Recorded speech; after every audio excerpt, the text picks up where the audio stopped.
Hey guys, this is the Boox Note Air 5C, and today I'm going to review it from the perspective of an artist who would like to draw everywhere I go. And I think this is actually a really interesting device for my use case, so I wonder if it fits yours. Let's check it out. So here it is. Weighs like the same as a small sketchbook. It has a Kaleido 3 screen, which is really crisp for black and white and about half the resolution for color. The stylus is a Wacom EMR stylus with 4,000 levels of pressure sensitivity and a 10.3 inch screen. You can see it here next to the iPad Pro and the Nintendo Switch. The case came with it. If you buy it from the Boox website, you get it with the case or this cover, I guess, folio cover or whatever you call it. It comes with a pen. The pen has some hidden nibs inside there in case one of them breaks or gets too dull. The pen is magnetic. It attaches to the side of the device, and the cover also attaches magnetically. The cover feels good, like a suede kind of leather vibe, both inside and out. And it attaches, like I said, to the back magnetically. So you can pry this thing off just with getting your fingernail under there or just kind of bumping it off there. It's a very strong magnet, but it is not like awkward or weird. It has volume buttons on the top corner, power button at the very top, and some metal contacts on the back for a keyboard case, which I didn't feel the need to splurge for. The back is one of those origami backs, which you can fold to kind of stand tall or lower. Both are kind of useful for different things, sketching, drawing, or whatever. I was showing you right there in the menu that it has a manual or automatic rotate. And I use manual because a lot of times when I'm sketching, I don't want the thing rotating for me when I change my position when I'm drawing. It's an Eink device. Like I said, it's 10.3 inches, and the display is a Kaleido 3 display, which is wonderful for black and white, and I think just good enough for color. The Kaleido 3 part, it makes it a little dimmer than like maybe one of those pure black and white screens, but for me, that was a non-issue at all. What I've always wanted is this, my friends, is I don't know how long I've been dreaming of doing what I'm doing right here in front of you. We're just sketching outside in the backyard, and I'm able to draw in dappled light. I have direct sunlight, I have indirect sunlight, I have shadow all over the screen. This is the screen in almost every lighting situation, and it looks fantastic. You can draw outside on a digital device. Now, the Boox Note app can be used for note-taking and sketching. It's what I would call like a lightweight sketchbook. In this sense, the Note app is really the only built-in app that has the full hardware support to the device. I think E-Ink's biggest challenge is the refresh rate. And for whatever reason, Boox is able to build a nice little first-party app that lets you have a zero lag drawing experience. The drawing is nice. It has 5 brushes that you can preload and change at will at the very top. You don't have to preload them, but I like to build 5 brushes for each little project. Up at the top, I have 2 pen brushes, or pen tools, 2 pens, one black, one white, and then I have a brush that's black. It's got a little more thickness variation in the stroke weight. And then I have a pencil, and the pencil has 2 different grains, 2 different kind of densities. One's more for like blocking in or shading, and the other one's more for like writing, but they both work really well. And then the last brush I was using is the one you see here. It's the marker. Among those different brushes, you have the option to work black and white, or you can work in color, or you can mix them all together. There's like 12 preset colors you can use. There's not like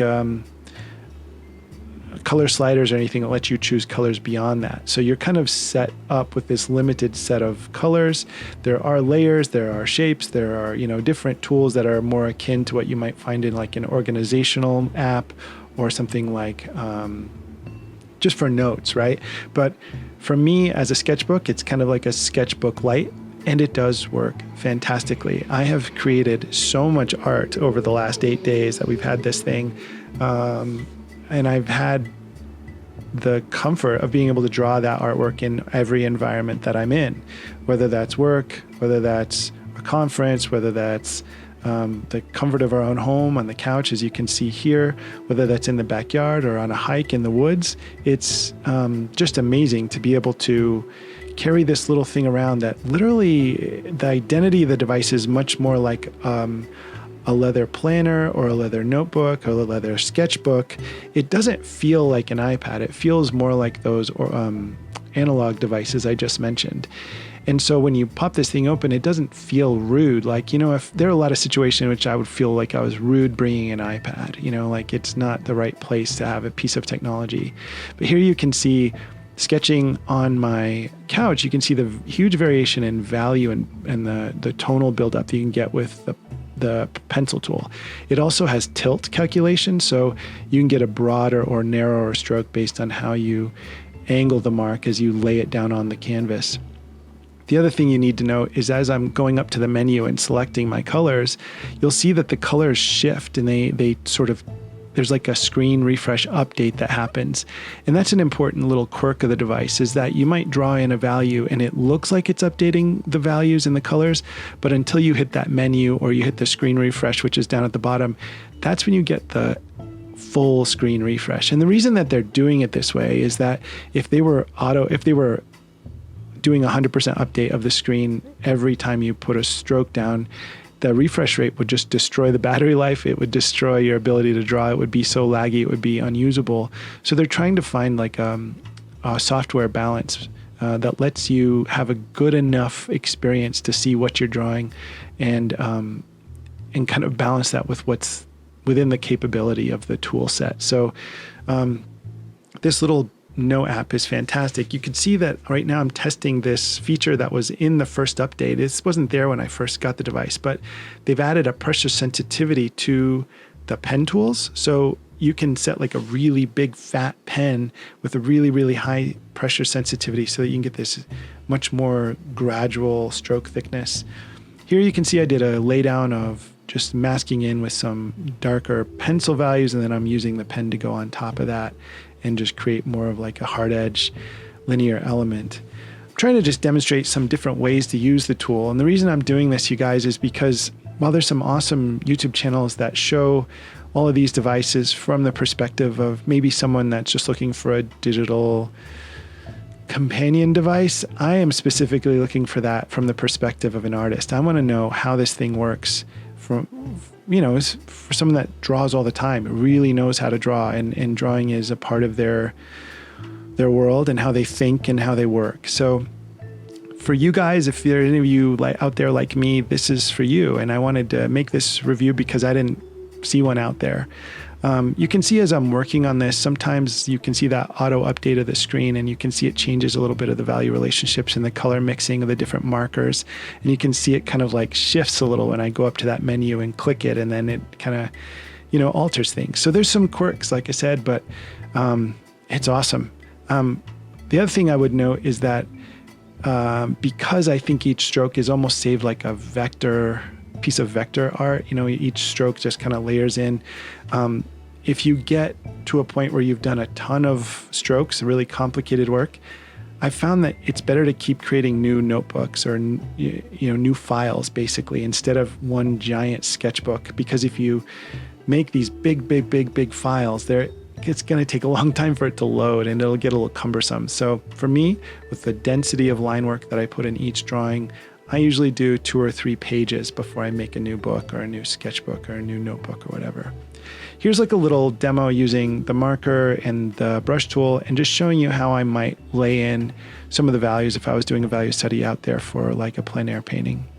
And here is Autodesk's sketchbook app, and this is the one that I found that is not supported, by the hardware, but it still works. You can see that drawing that I did there was really good. It had a lot of detail, a lot of tonal variation. And what I like about it though is even though the color variation and the tonal variation is there is this hard limit to the number of colors that the software can display. So it kind of auto simplifies the work, which is a really neat feature in a weird way. I kind of love it. But another thing about this Autodesk app is that it's a nice lightweight drawing tool. It has a huge amount of tools that you can use: brushes, blenders, pencils, pens, markers, all kinds of things. But again, it's not supported down to the hardware as like an app that's designed for an e-ink screen. But I found it works. It has a little bit of lag, as you can see here. I'm drawing in real time for you, and you can see that I'm kind of looking past the camera, so it's not like a great drawing as I'm trying to draw from this weird angle, but it does work. And you can see I put down a stroke, I pull my hand away, I put down a stroke and pull my hand away. And that's sort of the way I was taught to draw anyway. My mentor used to always say 3 looks, 2 thinks, 1 stroke. And so when you draw in this manner, it does sort of facilitate compatibility with this tool's limitations. You can see there some finished work I had on the other side of the screen. Just there's an amazing amount of stuff you can do with this app, and it's just such a blast to draw in. I am a patient artist, so it's fine for me to, be patient with each stroke and kind of tinker with how to make an app work for me. If you guys are interested in this, I'll be happy to do some tutorials on what brushes work and what brushes don't, and what tools work and what tools don't. One thing that works really well is obviously reading books. And I am someone who's plugged into the Google ecosystem. So I knew when I was going to get an ebook, if I ever did get an e-reader, if I ever was going to get an e-reader, it was going to have to be one that supported the Google Play Store, which is why I didn't have a lot of options. This one, though, supports the Google Play Store, and it does it beautifully. This is a great app. The Google Play Books app is awesome. Here I just downloaded I had a free code for like a graphic novel, so I just downloaded this. I don't even know what it is, but I just opened it up to a page so you could see kind of what the color rendering looks like. And again, it's that limited color palette, but I really love it. It has the full tonal variety going from light lights to dark darks. And exploring what that looks like in video content, you can start to see here. Here's a video of some Art Rage Rebel and Photoshop comparison I did. And you can see that the colors look good. It's interesting and it is limited, but here it is. It looks really nice. Now we're going to finish off with Rebel, and I just want to point out a couple of things. There's some quality of life things here right off the bat. With Rebel, you can hold the shift key and you can get a line at any angle or any axis, and so you can make straight lines at kind of any approach just holding the shift key. And that is a quality of life tool that I wish was in every digital painting. There are 3 different settings here. You can always swipe up from the bottom and look at the refresh mode. There's one that's like really HD, then there's a speed focused one, and then there's smoothness focused. And there's recommendations for each app, whether you're browsing or video watching or reading or drawing. All of the apps have kind of like a built-in recommendation, but you can tinker to your heart's delight and try to find something that works best for your priorities. For me, I'm not really too worried about the inborn or kind of innate lag that's kind of a part of an e-ink screen. I understand what I'm looking at here, and I get that it's going to have a little bit of a slower refresh than I'm used to on my other electronic devices. But for me, it's perfect. As you can see here, what the device is for me, it's mostly about having access to my Google stuff, including books, of course. It's about having access to Gmail. It's about having access to my calendar. It's about having a wonderful notes app that lets me draw to my, from morning until night. And then it gives me also access to some peripheral tools like Autodesk Sketchbook or even, the New York Times Games app, which our whole family loves a lot. So for me, this is kind of the everything device. I honestly have cut down on my blue light in my eyeballs by 50%. I have a job that's always on a computer, and I've got to point this out though. This is Infinite Painter, and you can see the lag here for me was too much. So some of the art apps are just not good enough to use, but the Autodesk one is. I don't feel like Infinite Painter works. Unfortunately, Art Rage doesn't work, and I didn't like some of the other apps. And there are probably some other ones that do work, but I wasn't willing to pay for them or endure sitting through the ad content. I really don't like when Android apps will have they're ad supported and they'll interrupt what you're doing with an ad. I just have no patience for that. So of the ones that have kind of free and premium where you don't have to watch ads to play with them, I think Sketchbook was the one. So between Sketchbook and the built-in Notes app, I believe you kind of have everything you need. Again, it's not something you're doing production work in. This is not like the replacement for an iPad with Procreate. This is something that is for thinking and exploring and ideating and sitting on the couch with. It's for bouncing between spurts of reading, light web browsing, maybe watch, or more importantly, listen to a YouTube video. And at the same time, you're just sketching and taking notes. And for me, that's like the perfect use case for the device. And I found it to work better for me than I ever thought it could. I watched a lot of YouTube videos about these devices over the years. And, we finally took the plunge on this one. I bought it with my own money. And I wrote Boox on their YouTube, or no, I was on their Instagram page. And I was like, hey, would you guys do a sponsor video? Because I want to try one of these things.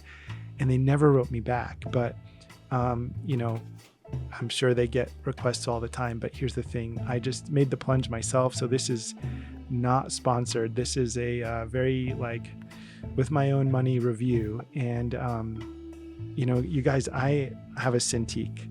I have a Wacom Move Ink. I have an iPad Pro. I have all of the things that, a professional digital artist needs. But I promise you, when I'm not doing production work, I use this more than anything.